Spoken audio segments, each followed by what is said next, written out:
To Hello and welcome. Welcome to tonight's CID Criminal Investigations Policy Ad Hoc.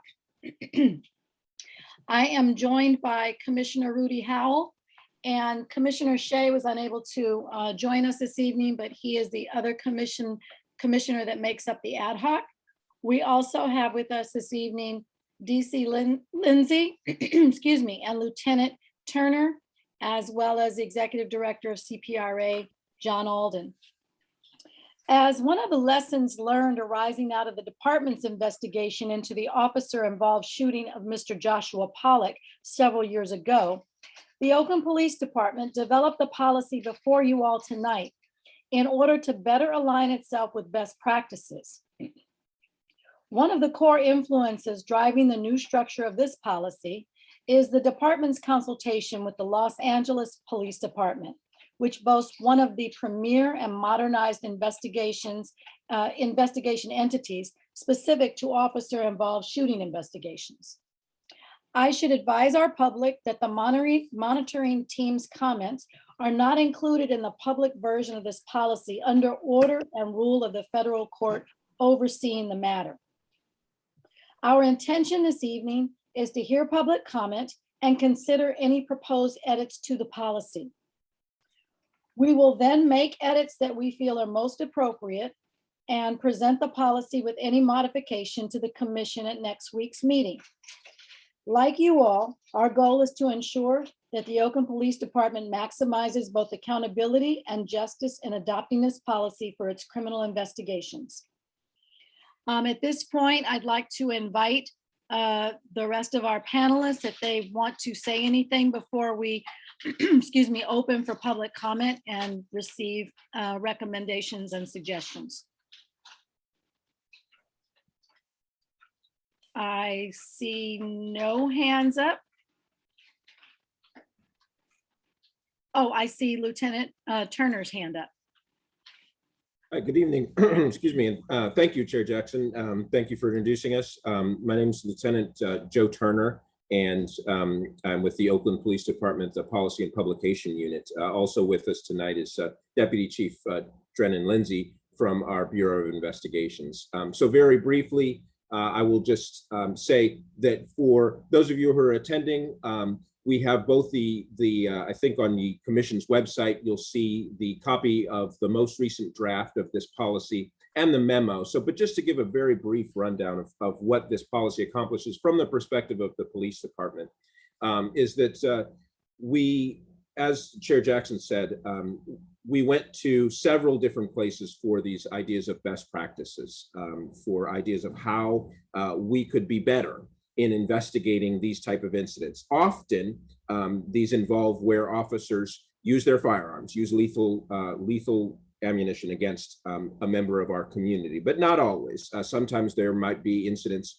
where someone is injured, where some other force might end up with some kind of outcome, which rises to the level of severity where we want this type of investigation.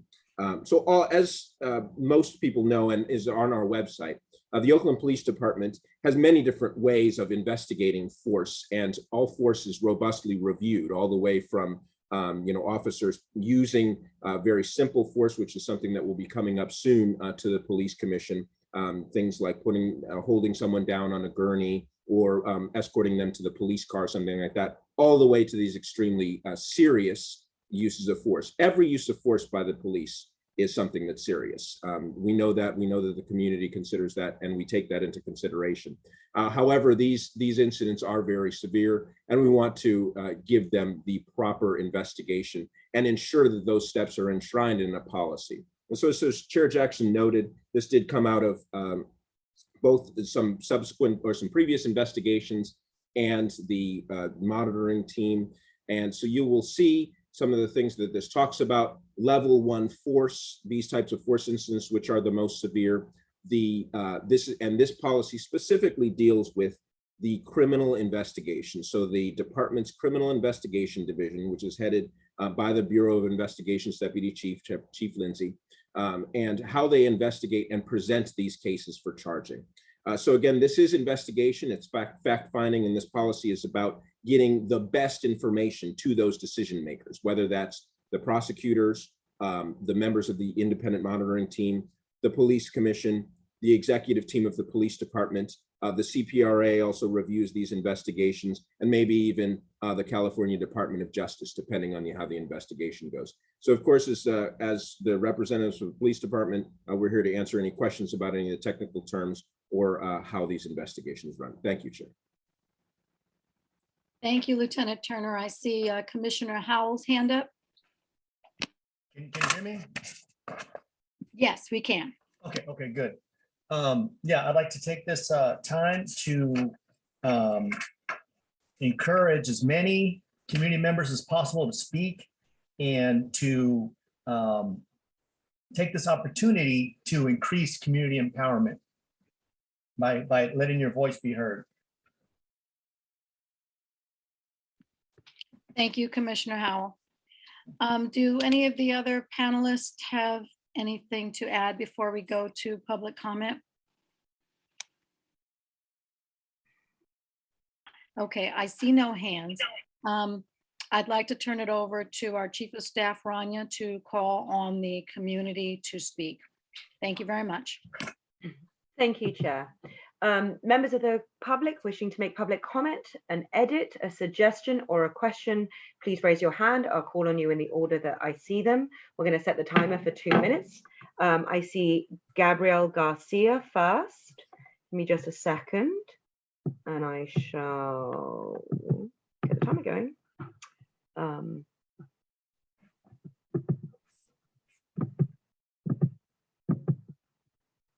Can you see that? Okay, here we go. Gabriel, I've unmuted you my end when you're ready. Thank you, and good evening, members of the commission and the department. My name is Gabriel Garcia. I'm the Policy and Advocacy Manager for Youth Live. And one thing I did want to highlight about the proposed policy is that there is an absence of how to address the family members of persons who have force used against them, as well as other impacted members of the community. Reading this policy through a victim-centered lens leaves a lot to be desired about how the department is both communicating to the public and to those family members who are directly impacted by these incidents. From what we hear in our conversations with folks who have gone through this experience, communication around these cases is crucial, not only for building stronger relationships with the community at large, but addressing the trauma that these families can experience in the aftermath of losing a loved one to police use of force. So recommending that there is intentional consideration around honesty and transparency throughout the investigation is tantamount for us as representatives of victims throughout Oakland, ensuring that impacted community members not only understand the policy as is once it is fully developed, but that there is intentional conversations with them around every step of the investigation, making sure that they are not left in the dark about what is happening with the investigation, and they have clarity on how any instance fits in with the prescribed use of force. Thank you. Many thanks, Gabriel. Chair, would you or any of the panelists like to comment? Shall we keep going? Oh, no, I thought the comment was very well thought through, and I totally agree with it. We'll figure out the wording that will help to clarify that. But go ahead on so that we can get as many voices in the queue as possible. Thank you so much. Rashida Granage, I see your hand up next. I've unmuted you my end when you're ready. Thank you. I wanted to certainly validate and verify and affirm the statements that Gabriel Garcia made. I think they are extremely important, and I do speak from personal experience on that front. The question I was going to ask was for the department to explain the threshold that they use in terms of the burden of proof to recommend criminal charges to the district attorney. The use of force can be either an administrative issue, or it can also be potentially, as we've seen in other situations throughout the country, a criminal charge. So I would like to know, based on this investigative procedure, what the threshold is that they use to determine whether to refer charges to the district attorney. Thank you. Thank you, Ms. Granage. Excellent question, and I see Lieutenant Turner's hand up. And so just for your benefit, Rania, since we're kind of in a more intimate surrounding, I think that it makes sense for questions to be answered immediately rather than waiting. Absolutely. So I see both Lieutenant Turner and DC Brennan Lindsay's hands up. So to answer, good evening, everyone. So to answer the question, all of the cases are referred to the district attorney for criminal investigation. Once the investigation is completed, we handle the case like we would handle any other criminal investigation and refer it to the district attorney. And then they will decide if they will file any criminal charges against the officers who use the force. DC Lindsay, can you also address if they don't decide to charge criminal, who manages the administrative charge? So great question. So the Internal Affairs Division handles the administrative investigation as well as the CTRA. So there's actually a three-pronged investigation that is ongoing.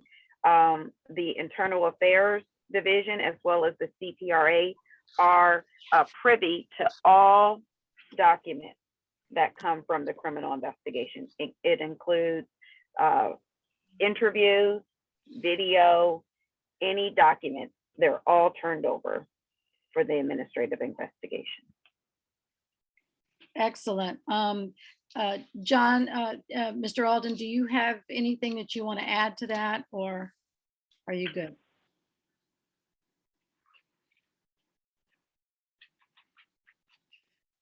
Sorry, took a second to unmute.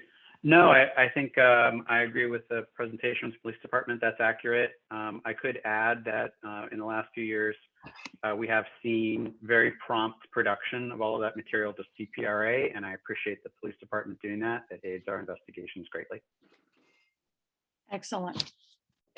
Thank you very much.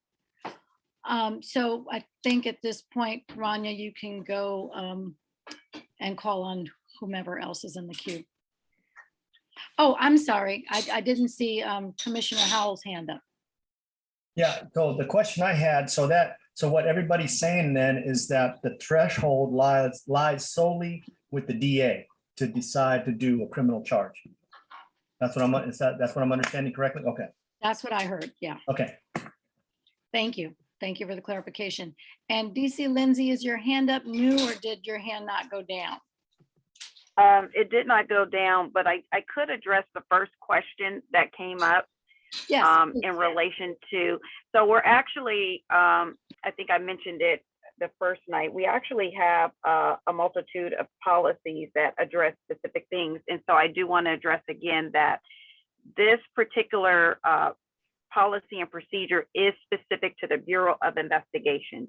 We do have general orders that govern the entire police department, but these particular, what we coin as PMPs, actually tell the investigator, the police evidence technician, the criminal investigation division captain, CID captain, it tells them how they conduct their job. That being said, as it relates to victim communication, follow up with the families, we're actually crafting a specific policy and procedure for the Bureau of Investigation through, which is being chaired through our victim liaison specialist, Bridget Cook. She's also working with several different entities from Youth Alive, the Department of Violence Prevention, various community-based organizations, members of the community and family members to gain information to craft this policy that's specific to how the family members and or CBOs believe that we should interact and or respond with the community. So that's something that we've been working on for quite a while, and just trying to make sure that we put something together that will be doable, amenable, and that's agreeable to those who are affected, unfortunately, by this type of violence. So that will be addressed, and hopefully we should have a draft no later than the next 30 days. Given that, DC, is there any language that we can look at now? Because what I'm hearing from community is the CID policy needs to spell out how families can expect to be engaged. And I think it's critical that we include that in this policy if we're going to move forward. I know that we want to get the CID policy approved quickly because what's currently on the books is not in alignment with best practice. And so we want to update in order to facilitate, the most accountable and transparent measures possible. But I don't think if we don't have that information to include in some format in this policy that we can move forward. Do you think that Bridget will be able to share something with us? Yeah, she can share something, but what I would recommend for this particular policy, because we want to, for this policy, we want to make sure that we focus on the logistics of how to conduct the investigation. So my recommendation would be for there to be a paragraph that outlines the who is going to be responsible for that outreach.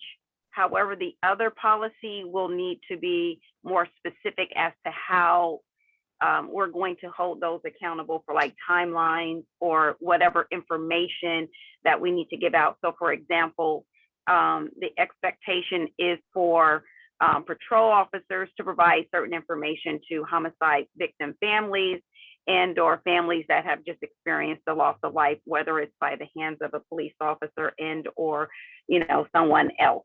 And then we also have some other specific things that we will outline in that other policy that's related to, I'm drawing a blank. I would have to pull up the title of the policy. It's an old draft that we've had on the book since I think 2005. But we want to outline some very specific things for this particular policy. I would recommend that we outline the fact that you would want that criminal investigator to contact the family, and then you can also refer to the other policy that's more robust and to delineate the specific protocols that you want in each individual role that is housed under the Bureau of Investigation as to what those duties and responsibilities will be. Okay, so if I'm hearing you correctly, the policy that Bridget Cook is working on will go into much more detail, but we can still identify and use some of the language so that we have that paragraph. And I see in the chat, Gabriel said a paragraph outlining who was responsible for outreach could be appropriate.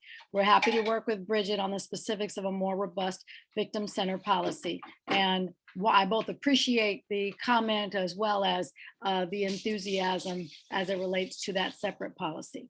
So thank you very much, DC.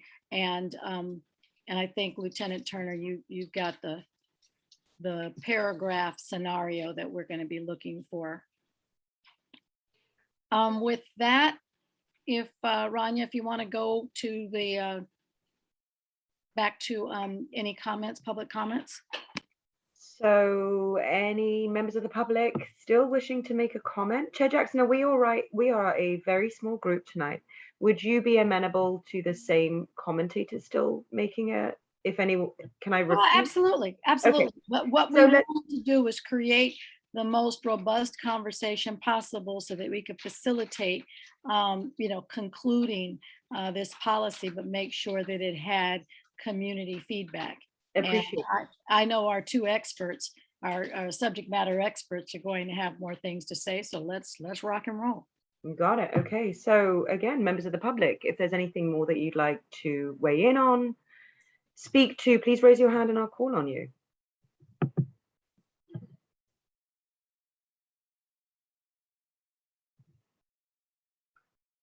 Chair, I see no hands.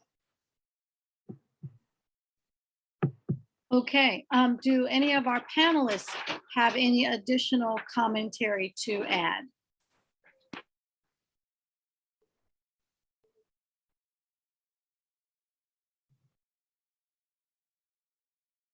Okay, my hearing none. It sounds like the community voice wants us to address how family members and members of the community who have been impacted, will be addressed.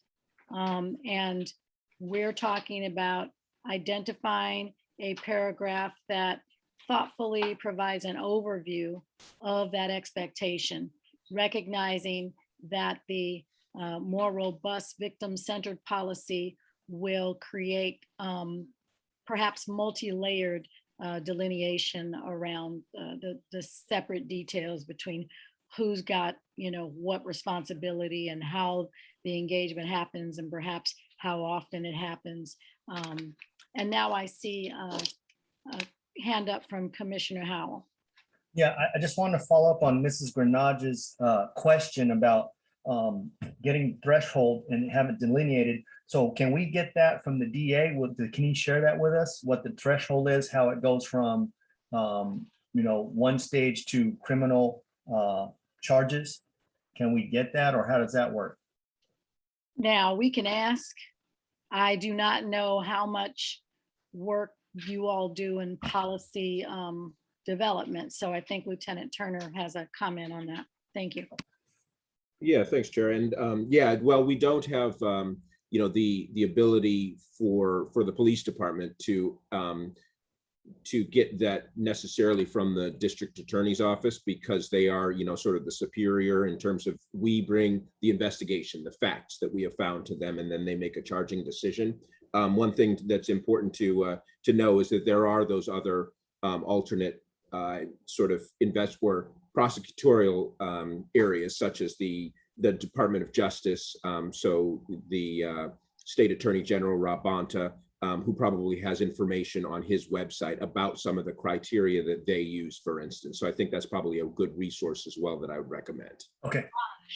So with that, Lieutenant Turner, can we ask, I don't know, the basis for charging decisions? I mean, it's like if 4 of the 5 scenarios are in play, then this, or is it really done on a case-by-case basis? I see a hand up from DC Lindsay, excuse me. Go ahead. It's late. So yeah, we, the role of the Oakland Police Department is to conduct just, the criminal investigation. We look at the role, and I think it's 149 PC, where we look at officers, how they use force under their code of authority. So we look to see, is it excessive? We do evaluate policy as we look at the criminal charges, because when you're looking at, particularly for uses of force that result in death or serious bodily injury, you look to see, was the officer's behavior so egregious and outside of policy where we can look at the intent as it relates to the criminal intent. And so as we put together our investigation and we look at these various, I just saw someone send me something in a text, I apologize. So as we look at the various, policies, we look at the, different types of crime. So, if it's a level 1 where it's a blunt object use, such as an asp, we look at the 149, and also we look at assault with a deadly weapon. And so we'll outline those criminal charges in our investigative report, just like we would do any other case, and that is the information that we would present to the district attorney. If it's something that is absolutely glaringly obvious where it would warrant an arrest, we would make the arrest of the officer. But ultimately, if it's, just, something where, we're doing, just a officer involved shooting investigation, and there's nothing that is glaringly obvious that we were able to determine without any, beyond a reasonable doubt, we, do everything that we can to provide all the evidentiary facts and information to the district attorney, and then they will determine whether or not they will press charges. They probably could provide some information as to how they do their analysis, but I'm not able to speak on their behalf because I would not want to provide you any bad information. Okay. That's much appreciated. I think what I may do is reach out and see what it is that they will share for the benefit of the curiosity or just, to have us all kind of be a bit more educated. And whatever that is, I will share. And if they can't or unwilling, then I will share that as well. Did that work for you, Commissioner Howell? Yep. Okay, great. So with that, do we have any more comments or questions from either the panelists or the public? Let me try one more time. Members of the public, I do see that we've had some new attendees join. Now is the time. If there's a comment that you'd like to make, a suggested edit, or a question that you'd like to pose, please raise your hand now and I'll call on you in the order that I see them.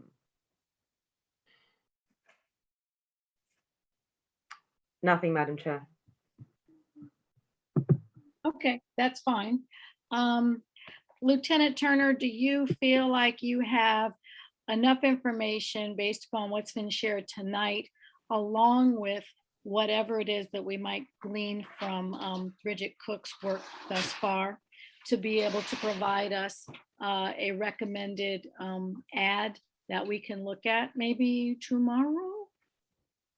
Yeah, I do, Chair. And I will say this, that, I'm really glad that we came through this process with the use of force policy, because, for instance, if you remember in our use of force policy, it has a section about the consideration for those who are affected by force, by police force, by officers, right? As you recall. So Great reminder, yes. We're thinking. So we did think about that. And, as we know, people are impacted who witness use of force by police officers, who are not necessarily at all related to or friends with or otherwise know that person. If there is, God forbid, a serious injury or death, there are impacts. And so our use of force policy asks or tells our especially our supervisors in command to look at that. And I think that's something that we can build right off right into this policy. It's already something we've talked about. We've gone through with the police commission, and sort of set the stage for that. So I think that's something that we can get to you very quickly. Excellent, great reminder. We've been through quite a few policies since use of force. So, and of course, Commissioners Howell and Shea might not be as well versed because it happened before they came on. But as you see, I followed it and I didn't, call that out. So thank you for being our subject matter expert as it relates to policy. I actually want to give people their time back if we don't have any other comments. I very much appreciate everybody's willingness to make time, especially in light of the fact that we will be right back here tomorrow for our police commission meeting. The reason that I'm putting a little bit of pressure on you, Lieutenant Turner, is because we will need to publish the agenda that will be for the next week's meeting on Friday. And so I want to make sure that our ad hoc has a chance to look at it, ask any questions, make any edits before we recommend that go forward. So appreciate it very much. And I'm glad that you don't have to do extraordinary lifting, that you've got some places that you can check for some language. Absolutely. So thank you, everyone. If there are no closing comments or questions, then I will give you all your evenings back, and just, very much appreciate Gabriel and Rashida for asking the critical questions that they did, and for Commissioner Howell for following up, and then for our subject matter experts on the policing side, Lieutenant Turner and DC Lindsay, and certainly, I don't know if CPR, if John is still here. Yes, so just really appreciate the small, intimate group, but very learned group. So with that, we will say good night. Thank you, everyone. Thank you, Chair. Good night, everyone.